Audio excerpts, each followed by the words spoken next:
Olá, meus queridos, tudo bem?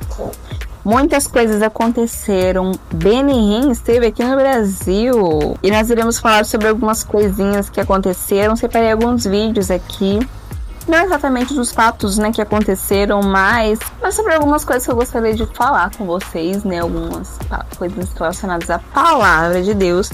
Benny Hinn esteve aqui no Brasil e se você não sabe, se você não sabia desse fato, eu também não sabia, mas eu sigo o Missionário Sincero lá no Instagram. Inclusive ele é missionário mesmo, ele está agora em campo lá no Nordeste, no sertão, bem lá pra longe mesmo do Brasil. Mas ele também é influencer, né? Ele tá sempre na internet, ele é da Assembleia de Deus. Eu não sabia quando eu comecei a seguir ele, depois ele mostrando algumas fotos, ele era um viciado em drogas, morador de rua. E aí ele teve contato com o evangelho, a vida dele foi transformada e você vê de fato a vida dele sendo transformada. E ele é da Assembleia de Deus, até porque lá pro Nordeste, lá pra, né, Norte e Nordeste, a Assembleia de Deus é a igreja que mais tem lá, né? E aí... mas ele mesmo tá o tempo todo refutando as próprias pessoas ali daquele meio, né? Os neopentecostais, né? Que falam muito sobre prosperidade, sobre a saúde e finanças, como se isso fosse evangelho. E ele faz isso com muito humor, né? E aí eu descobri que o Benny Hinn estava aqui no Brasil por causa dele, né? E aí, se você não sabe quem é Benny Hinn, talvez você tenha aí entre 15 e 20 aninhos, ainda não sabe. Eu falei 20 aninhos como se eu fosse assim, uma coroa. Mas eu acompanhei um movimento no início dos anos 2000, um movimento cristão no início dos anos 2000. E eu já falei pra vocês aqui, mas eu vou repetir, eu falei isso lá no TikTok e no Insta. Porém, no TikTok eu fiz parte 1, parte 2, movimentos cristãos dos anos 2000, tá? Então me sigam lá no TikTok, porque no Instagram eu coloquei só o parte 1. Eu até coloquei lá no story, gente, eu tenho família que gosta do Benny Hinn, eu tenho família que leu o livro do Benny Hinn mais de uma vez, aquele Bom Dia Espírito Santo. E como a maioria da minha família tá no Instagram, eu preferi não postar nada sobre o Benny Hinn lá. Aí você fala, Andressa, mas a gente tem que ler o pau da verdade, debater a verdade e tal. Sim, gente, mas acredite se quiser. Eu já falei tanto com a minha família, eu já arrumei tanta briga com a minha família, eu não quero mais uma briga com a família, tá? Então eu postei só um TikTok, o parte 2, onde eu falo sobre o Benny Hinn. Quem foi Benny Hinn? Então se você não sabe quem foi Benny Hinn, você tem aí entre 15 e 20 anos, com certeza você colhe os frutos desse tipo de teologia, né? Desse tipo de ensinamento herético. De Benny Hinn, de Kennedy Hagin, de Kathryn Kuhlman. Nós temos várias denominações, várias igrejas que surgiram aí no início dos anos 2000 com esse movimento de teologia da prosperidade, de bênçãos materiais, financeiras, como se fosse o evangelho. E eu que vim desse meio também, né, eu posso afirmar para vocês que isso bagunça a nossa mente num nível. A gente fica com a mente tão bagunçada quando a gente sai desse meio. Por quê? Porque as pessoas estão sempre falando que você não pode ficar doente, porque senão você tá com um cão no couro. Mas aí você fica doente, porque você tá vivendo nessa vida aqui. Depois do pecado, tudo que vem depois do pecado são consequências. E se você está vivendo aqui nessa vida, você vai ter doenças, você vai ter crise financeira. E se você não tem crise financeira, não é porque você é rico, quer dizer que você é de Deus, não. Tem muito rico aí que abandonou a Deus para seguir Mamon, né, que é o Deus do dinheiro. Então, justamente, Deus do dinheiro, a Bíblia fala que você não pode seguir a dois senhores, você não pode amar a Deus, você não pode amar o dinheiro. Tantas pessoas que estão trocando Deus pelo dinheiro, estão praticando a idolatria sem saber. Então as pessoas pensam que só os católicos são idólatras porque eles se curvam diante de imagens. Mas se você busca a Deus por aquilo que Ele pode te oferecer e não por aquilo que Ele é, você está praticando a idolatria. Então eu separei aqui 3 vídeos pra gente falar um pouco sobre, né? Então, gente, mais uma vez, falando aqui do livro que eu estou lendo nesse exato momento, eu falei pra vocês que eu não ia fazer resenha, né? Mas de vez em quando eu tô trazendo aqui pra vocês esse livro aqui, O Poder do Espírito Santo, de Billy Graham.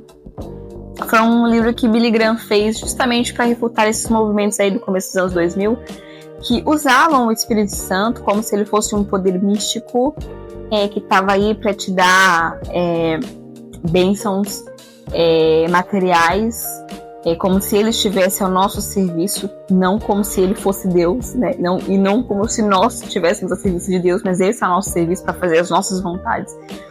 E aí Billy Graham fez esse livro justamente para refutar esses movimentos, essas ideias equivocadas sobre o Espírito Santo. E aqui no finalzinho desse livro ele fala um pouco sobre esses líderes, os principais líderes, tá? Benny Hinn, Catherine Kuhlman, Kenneth Reagan. Eu já li muito sobre Kenneth Reagan, tá? Nunca tive coragem de ler Benny Hinn, justamente por causa de um vídeo específico que eu falei lá no TikTok. Eu sempre tive muito medo do Benny Hinn, tá? Então, nunca li nada sobre Benny Hinn, mas já li muita coisa sobre Kenneth Reagan. E aí eu separei um vídeo aqui específico que, quando eu ouvi ela falar, eu pensei, ela é discípula do Kenneth Reagan. Inclusive, eu fiz um vídeo, eu não sei se eu vou postar depois desse, ou se eu postei antes desse, não sei qual vai ser a ordem, mas eu acabei de gravar aqui, que eu falo sobre as mulheres que evidenciam os falsos mestres, tá? 2 Timóteo capítulo 3. Então essa daqui é uma mulher que eu ouvi assim, eu falei, nossa, ela ouviu muito Kenneth Reagan, porque eu já li os livros de Kenneth Reagan. Infelizmente eu já bebi muito dessa fonte aí, graças a Deus o Senhor me libertou. Mas quando eu ouvi ela, eu falei, isso é Kenneth Reagan. Então talvez você não saiba quem é Kenneth Reagan, Benny Hinn, mas quando você ouvir ela falar aqui, você vai ver os frutos que eles produziram e que infelizmente aí contribuiu para a abertura de muitas falsas igrejas, né? Mas vamos lá, vídeo na P. Compartilhar é uma chave que muitos de vocês podem não conhecer, muitos de vocês podem estar perdendo. Então, isso é apenas uma. Isso não quer dizer que isso é para todo mundo. Isso não quer dizer que essa é a razão pela qual você ainda não está vendo cura. Mas eu sei que muitos de vocês, essa é a chave que vai desbloquear essa liberdade completa e cura na sua vida, amém? Tá, então eu quero compartilhar que essa palavra realmente é para aqueles de vocês. Ou seja, ela tem a solução para todos os seus problemas. Plantados onde o poder de Deus está se movendo e você tem se rendido a Deus e tem aplicado os princípios de receber cura e liberdade. Se você é novo aqui, eu vou resumir rapidamente o que isso é. Então, primeiro de tudo, um dos grandes princípios de caminhar em uma vida abundante e receber liberdade e cura é estar plantado em uma igreja que Deus está te chamando. E a igreja que Deus vai te chamar para estar plantado vai carregar o poder de Deus. Não vai ter vergonha do poder de Deus, medo do poder de Deus ou rejeitar o poder de Deus. A igreja que Deus está te chamando e cada pessoa no corpo de Cristo é abraçar o poder de Deus. Não... De fato, isso é verdade. A igreja verdadeira, ela tem o evangelho de Jesus Cristo, que é o poder de Deus para a salvação. E se você é crente, você precisa estar na igreja local. Isso aqui é verdade. Não ter vergonha de Jesus em todas as formas que ele se move, não ter vergonha de que demônios se manifestam e sejam expulsos no culto. E vai ser ungida por Deus. É Deus quem unge líderes. Líderes não devem se autonomear. Então, a igreja que Deus está te chamando para estar plantado, Deus terá ungido um líder nessa igreja e ele vai colocar unção nesse líder como ele colocou unção em Pedro e liberou chaves do reino para Pedro. Como ele colocou uma unção extraordinária em Paulo. E quando você está plantado, essa unção está fluindo para te equipar, te curar, libertar e liberar impartição para você. Toda vez que você vem ao culto de domingo, culto no meio da semana, como esse, isso inclui lives, isso inclui online também, não apenas presencial, como se você não mora naquele lugar para estar lá presencialmente. Mas toda vez que você vem, Deus está liberando o que você precisa através de um vaso, porque essa é a principal maneira de Deus liberar o seu poder. É a principal maneira de equipar o seu povo, de acordo com Efésios 4:11-16, onde fala que Deus deu o ministério quíntuplo. Apóstolos, profetas, evangelistas, pastores e mestres, é simplesmente ter nossos olhos abertos e receber esse equipamento. Essa é uma chave tão grande para caminhar em liberdade e manter a sua liberdade e caminhar em uma vida abundante. É vencer o diabo por causa do equipamento que você recebeu. Você não é mais um bebê, você cresceu. Você amadureceu em Cristo. Mas esse amadurecimento, a maior parte vem através do equipamento. É assim que os olhos espirituais são abertos através do ministério quíntuplo. Então, estar plantado na igreja certa é vital para você ser totalmente curado, liberto e caminhar em vida abundante. Hoje eu estou compartilhando uma chave de como ver cura que você não tem acessado. Então, até hoje, esse princípio está acontecendo. Eu creio que haverá pessoas que vão receber cura completa e liberdade que têm esperado por anos, por causa do equipamento que vai ser liberado, por causa de como seus olhos espirituais serão abertos. Aleluia! Aleluia! Então, vemos através de Pedro, vemos que os doentes e oprimidos por demônios vinham debaixo da sombra dele, onde ele estava ministrando, e a unção se movia através dele e tocava as pessoas. E a Bíblia diz: todos foram curados, todos foram libertos. Então, estou te dando um pequeno resumo, aqueles de vocês que são novos aqui. Essa é a principal maneira de Deus liberar cura e liberdade, milagres. É por ele ungir vasos, ele ungir líderes e liberar sua unção através dos líderes para tocar as pessoas que vêm à igreja. Aleluia. Tá, então, quando você está vivendo esse princípio de Deus e você está continuamente se posicionando onde a unção está fluindo, se posicionando para ser equipado, se posicionando para receber os milagres, a cura, a liberdade como você está fazendo agora. Você está continuamente vindo aos cultos de domingo, você está continuamente vindo nessas lives. Você está continuamente se posicionando. Quando esse é o caso, quando você está fazendo isso, você vai caminhar facilmente em uma vida abundante. Tipo, não deveria ser Salvação difícil para os Provers. demônios saírem quando a unção realmente está ali e você realmente está sendo um discípulo, você realmente está rendido. Não deveria ser difícil para a opressão demoníaca ir embora. Não deveria ser difícil para a enfermidade ir embora. Essas coisas deveriam cair. Se alguém vem à igreja pela primeira vez e nem está totalmente rendido a Deus ainda, mas vem com fé, com um pouco de fé, fé como um grão de mostarda, e um demônio começa a se manifestar e sai da pessoa na primeira vez. E você que está mergulhado na unção, que também está sendo obediente e rendido a Deus continuamente. E você? Não faz sentido milagres não acontecerem na sua vida, você ficar preso em alguma área e não ver avanço. Enfim, gente, deixa eu ver qual é o nome desse. Catherine Creek é o nome dela. Aparentemente, eu acho que ela deve ser uma pessoa conhecida, né? Eu não sei. Mas é Catherine Creek o nome dela, se vocês quiserem ver esse vídeo completo aí. Mas, mais uma vez, você vê como esse tipo de teologia bagunça com a mente da gente? Vai bagunçar, gente, porque aí você vê, não, você vai liberar as chaves, porque, sabe, é um poder, assim, místico, assim.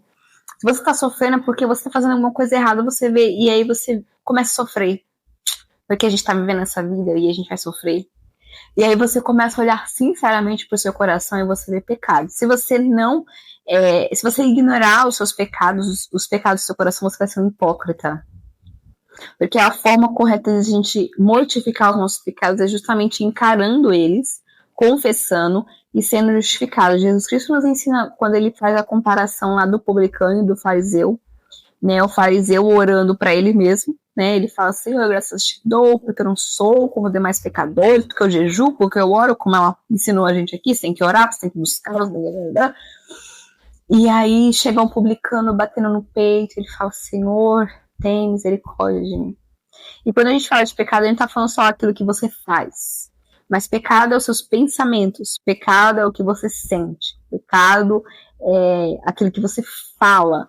Então, às vezes Jesus fala que você pode ser considerado um assassino só porque você odiou o seu irmão, você é um assassino.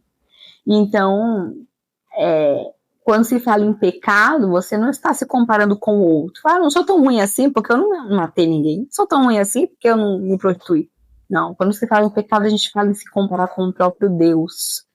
E quando a gente se compara com o próprio Deus, assim como Isaías, né, quando se aproxima de Deus, ele cai como morto no chão, Isaías capítulo 6, e ele fala, ai de mim, Senhor. Ele era profeta.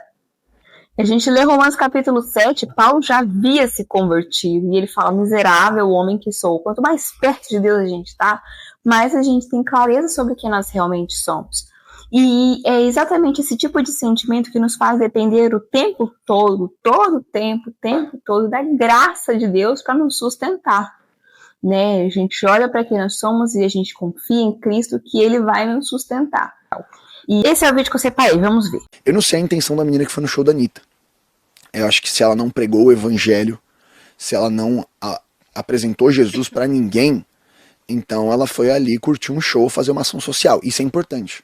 A gente não pode falar que a gente saiu para evangelizar quando a gente sai para distribuir água. Cara, evangelizamos e distribuímos água. Não, glória a Deus, distribuo a água como uma oportunidade para gerar o contato onde eu posso apresentar Jesus. Agora, se eu só distribuo a água, abraço as pessoas e oro por elas, isso é importante. Orar pelas pessoas nem sempre é evangelismo. A gente está num país sincrético. Todo mundo aceita oração. Meu irmão, o pessoal do candomblé vai aceitar orar, a Umbanda vai achar o máximo você orar, o kardecista vai achar o máximo você orar. É raríssimo alguém no Brasil falar, não quero que você ore por mim. Porque fala, cara, claro, me dá essa boa energia, meu, que vibe, é ótimo. Só que quando eu oro, eu preciso apresentar Jesus. Eu não sei a intenção da menina. Então, perguntando para vocês o que é o evangelho. Que de fato é o evangelho. Porque justamente esse tipo de evangelismo que não confronta pecados, eu já evangelizei assim, tá? Eu já passei por isso. Que Jesus te ama, Deus te ama, não sei o que, ele tem propósito na sua vida. Esse tipo de evangelho que não confronta pecados não faz a pessoa entender a sua necessidade de salvação. Então, você vai falar que Deus te ama, e fala, legal. Eu falo, que bom que Deus me ama, né? Eu tenho mais uma pessoa que me ama, meu pai me ama, minha mãe me ama, Deus me ama, né? Mas quando nós fazemos a pessoa entender a odiosidade do pecado e da necessidade de salvação, aí de fato nós estamos apresentando o evangelho. De fato ela vai entender o porquê que Jesus Cristo veio, porquê que Jesus Cristo teve que morrer na cruz e o porquê que ela precisa crer em Cristo para ser salva. Então, isso é o evangelho. É essa caixinha que é o evangelho. Dali em diante, o que você faz, né, sobre ajudar o próximo e tudo mais, maravilhoso, perfeito. O Senhor realmente nos chamou para ser luz, sal e luz desse mundo. Mas isso não redime a humanidade, isso não vai salvar a humanidade. Nós precisamos entender que a humanidade já está fadada ao fim e que esse mundo ele vai acabar. Jesus Cristo tem para nós um novo céu e uma nova terra. Então nós estamos tentando salvar esse mundo, redimir esse mundo, fazer com que esse mundo seja um lugar melhor. Nós já perdemos o evangelho, porque esse mundo não vai ser um lugar melhor. Nós precisamos salvar as pessoas que estão nesse mundo. É como ali a ideia de Sodoma e Gomorra, sabe? Deus ia destruir ali Sodoma e Gomorra porque estava irado. E Abraão começa a interceder pelos justos, né? Ali, como o fim de Gênesis, Abraão começa a interceder pelos justos que estavam lá. E ele começa a falar, Senhor, mas se tiver 10 justos, se tiver 50 justos, se tiver 40 justos, Abraão começa a interceder. Justamente porque ele estava preocupado também com seu sobrinho Ló, que estava morando lá. E aí Deus ouve a intercessão de Abraão e os anjos vão lá na cidade de Sodoma e Gomorra. Só tinha Ló ali para ser salvo, né? E ainda assim Deus tem que puxar Ló pela mão. Então essa é a ideia que nós temos que ter de evangelismo, é tirar as pessoas daqui, sabe? Vamos sair desse mundo, vamos tirar a ideia, vamos tirar a mente das coisas daqui, porque esse mundo vai acabar, porque isso aqui vai ser destruído, porque Deus já vai julgar todas as coisas, e quem não crê em Cristo está condenado. Essa é a ideia. E você fala disso, mas essa é uma notícia muito ruim, mas não é para ser ruim, é para você, entendeu? Cai a ficha de que o nosso reino não é daqui, de que se preocupar com as coisas daqui é muito perigoso, porque Deus tem para nós, sim, um lugar maravilhoso, um novo céu, uma nova terra, mas não é aqui. Tá? Aqui nós estamos em guerra contra o pecado, aqui nós estamos em guerra contra o mal, e pode ser que nós, ao evangelizar, alcancemos almas, alcancemos vidas, mas nossa função é só falar do evangelho mesmo, porque quem salva é Jesus Cristo. Então, se nós não conseguimos atrair ninguém para o Senhor, que a nossa alma seja preservada, mas a ideia é o tempo todo de esse mundo não é aqui, nós não vamos redimir esse mundo, nós não vamos salvar esse mundo. Separei um vídeo, um último que a gente vai falar aqui, que é bem interessante, gente, porque quando a gente fala do evangelho, começamos a falar do evangelho, da escravidão do pecado do homem e de que as pessoas precisam crer em Jesus, a pessoa fala calvinista. E aí tem um monte de debate aqui na internet, né, sobre calvinistas, arminianos, quem tá certo, quem tá errado. E aí, um monte de debate. Alguns são muito produtivos, outros eu não acredito que vai chegar em lugar nenhum. Mas, de qualquer forma, quando você fala do evangelho só da Bíblia, sabe? Só da Bíblia, sem falar sobre arminiano, calvinista, sei lá, sempre Bíblia. As pessoas já têm a dizer, é calvinista. Aí eu vi um vídeo aqui que tava viralizado no TikTok, né, da menina explicando sobre fé, né, e a fé dela. É interessante que esses vídeos sensacionalistas eles sempre começam assim, né, 5 passos para... Enfim. Eu fui vendo o vídeo e eu pensando, ela não é calvinista, mas poderia ser. Eu vou botar o vídeo na tela e aí vocês vão ver comigo. Quando Deus quer mudar a vida de alguém, é isso que acontece. Hoje eu quero te mostrar 5 sinais claros de que Deus já está preparando uma mudança aí na sua vida e talvez você ainda não tenha percebido. Oi, eu sou a Carol e aqui a gente sempre tem um momento sagrado com Deus. A Bíblia nos mostra que quando Deus intervém na vida de alguém, essa pessoa nunca mais é a mesma. O processo pode até doer, mas sempre tem um propósito muito maior. E é isso que eu quero compartilhar contigo agora. O primeiro sinal é que Deus começa a tirar pessoas da sua vida. Sim, aquelas pessoas que já não fazem mais tanto sentido na sua jornada. Deus vai interferir na sua vida? Olha, cuidado com o livre-arbítrio. E Ele simplesmente tira, por mais que você não entenda na hora. O segundo sinal são portas fechadas. Deus fecha oportunidades que pareciam até boas, mas que na verdade iam acabar te atrasando. Outra característica dessas portas. Olha Deus interferindo de novo na nossa vida. Cadê o nosso livre-arbítrio? Outra característica dessas portas fechadas é que só te resta uma única porta. Aquela que faz parte da vontade de Deus. Terceiro sinal, o deserto chega. Sim, você passa por fases difíceis, mas é ali que Deus trabalha a sua fé e o seu caráter. Quarto sinal, novas direções surgem. Ele coloca as pessoas certas, abre caminhos inesperados e dá discernimento.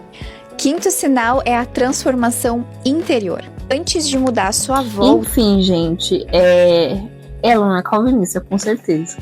Mas ela está falando de um Deus que interfere na sua vida. Ele não deixa você seguir o curso que você seguiria naturalmente. E aí é aquilo, né? Aí a pessoa fala, é calvinista, é do diabo. Mas olha só, é isso que a gente quer dizer. Deus vai interferir na nossa vida.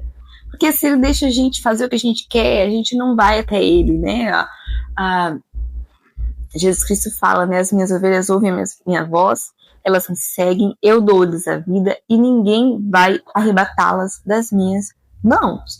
Agora ele é o Senhor da nossa vida. Ele aqui é o nosso pastor, né? Efésios capítulo 2 fala que ele vos deu vida estando vós mortos nos vossos delitos e nos vossos pecados. Como um morto vai falar, eu aceito Jesus, ele está morto em delitos e pecados. Então ele ama o pecado, ele está fundado no pecado. Ele não porque quando a Bíblia fala que nós devemos buscar o Senhor, né, amar ao Senhor de todo o coração, ele está falando de algo que é voluntário, algo que é interno, algo que nós fazemos por amor, com alegria. Então o ser humano que ele está falando de pecado, ele não tem alegria por Deus. Ele não ama Deus. Ele não ama as coisas de Deus. Ele não ama, ler a Bíblia é pesado, orar é pesado. Então eu vou encerrar aqui, porque meu negócio já caiu ali, quebrou. Enfim, gente, tô encerrando aqui nosso videozinho rapidinho. Quebrou. Tô gravando assim só pra encerrar. Então, só pra encerrar, pessoal, o Evangelho da Graça de Deus interfere na nossa vida, tá? E então, pra gente pensar e pra analisar o que é o Evangelho. Então, um beijo pra vocês e até o próximo vídeo.